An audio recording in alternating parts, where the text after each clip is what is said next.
देखिए आज जो हम पढ़ेंगे वो पढ़ेंगे विभिन्न माध्यमों में प्रकाश की चाल।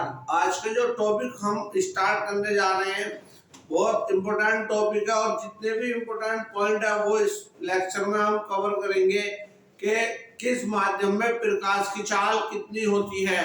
तो नोट्स बनाते चलिए कि देखिए सबसे पहले है हमारा एक तरफ माध्यम है और एक तरफ लिखा प्रकाश की चाल।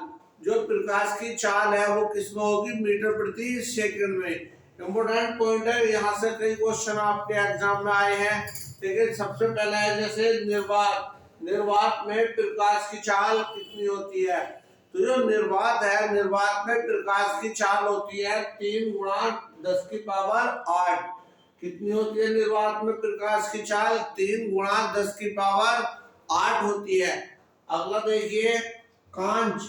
कांच में कितनी होती है प्रकाश की चाल, तो कांच में प्रकाश की चाल होती है 2 गुणा 10 की पावर 8। कितनी होती है, 2 गुणा 10 की पावर 8 होती है। तारपीन का तेल, देखिए ये कई बार आया है कि तारपीन के तेल में प्रकाश की चाल कितनी होती है। तो जो तारपीन का तेल है, तारपीन के तेल में जो प्रकाश की चाल होगी वो कितनी होगी, 2.04 गुणा 10 की पावर 8। तारपीन के तेल में प्रकाश की चाल कितनी होगी, 2.04 गुणा 10 की पावर 8। अगला है जल। जल में कितनी होती है प्रकाश की चाल, 2.25 गुणा 10 की पावर 8। कितनी होती है, 2.25 गुणा 10 की पावर 8 होती है। अगला है रोक साल्ट। रोक साल्ट में होती है 1.96 गुणा 10 की पावर 8। नाइलॉन, नाइलॉन में कितनी होगी, 1.96 गुणा 10 की पावर 8। फिर से एक बार देखिए क्वेश्चन है कि निर्वात। निर्वात में प्रकाश की चाल कितनी होती है। तो निर्वात में प्रकाश की चाल होती है 3 गुणा 10 की पावर 8। कितनी होती है निर्वात में प्रकाश की चाल, 3 गुणा 10 की पावर 8। एक सीक्वेंस देखिए, इधर क्या है 10 की पावर 8, इधर समय 10 की पावर 8 है। हमें केवल ये वाली संख्याएं याद रखनी है। तो निर्वात में कितना हो जाएगा, 3 गुणा 10 की पावर 8 हो जाएगा। कांच, कांच में जो प्रकाश की चाल है, कांच में प्रकाश की चाल होगी 2 गुणा 10 की पावर 8। इसके बाद तारपीन का तेल। तारपीन के तेल में प्रकाश की चाल कितनी होती है, 2.04 गुणा 10 की पावर 8।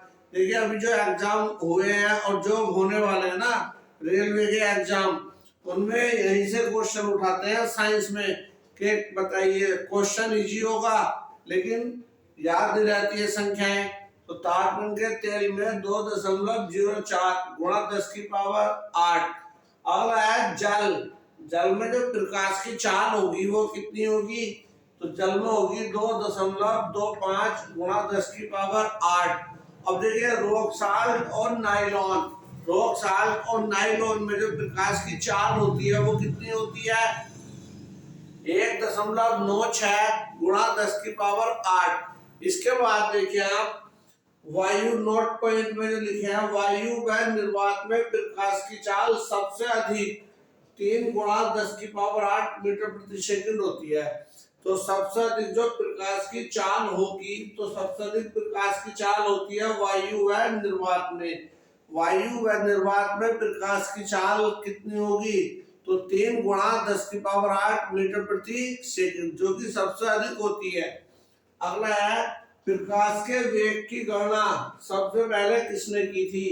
तो प्रकाश के वेग की सबसे पहले जो गणना की गई वो किसके द्वारा की गई, तो वो की गई थी रोमर के द्वारा। इंपॉर्टेंट फैक्ट है ये कि प्रकाश के वेग की गणना सबसे पहले किसने की, तो प्रकाश के वेग की सबसे पहले जो गणना की थी वो किसने की थी, रोमर ने की थी।